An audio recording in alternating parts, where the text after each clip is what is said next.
Welcome back to Games Revealed. I'm James and also Brink, and we are one community. Today, I want to talk about something pretty exciting, something that's similar to a lot of things that we've talked about over the years, and that is another handheld gaming device. Now, the ONEXFLY, which I'm going to be talking about today, is exciting in a lot of ways. It is disappointing in one, so make sure to watch the whole video to see why I think it's exciting and why it's potentially not. The ONEXFLY was originally planned as a 6-inch device almost a year ago, and it's a little late to the party, as I am a little late to the party pretty much covering this device.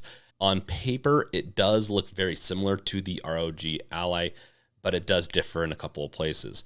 First up, where it's similar is that it has a 7-inch 120 hertz display, and it has an AMD Ryzen 7840U processor, which is very similar to a lot of the other devices that have been coming out for the past few months, which is good. It's very beefy. Now, it also has 16 gigs of RAM and 512 gigabytes of starting storage, which is similar to the ROG Ally. And there's one more thing that it's similar to, and that is in its price point. It is going to be coming out at $799, but if they hit their goals, I believe it's going to be $739 instead on Indiegogo, and I'll have a link to it in the description below. And I think this is a pretty good deal for what it is. It just depends on you if you want a little bit better form factor, and a little bit smaller one that is, than the ROG Ally. Now, the screen is 1920 by 1080 with the typical 780M integrated graphics chip on the APU.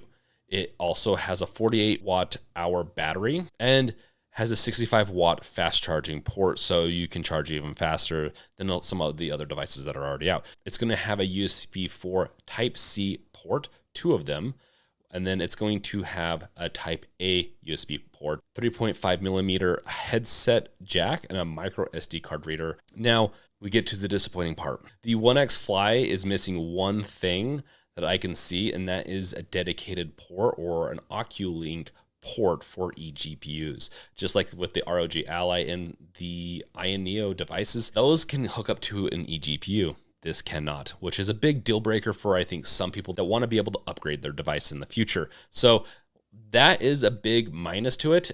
It does add one benefit, though. With that one negative, it has a benefit. It is lighter than the Steam Deck and ROG Ally at 1.3 pounds, and it's a little bit more compact of a form factor. So if you have smaller hands or you just need a little bit more room in your bag, this might be the device to go with over the ROG Ally.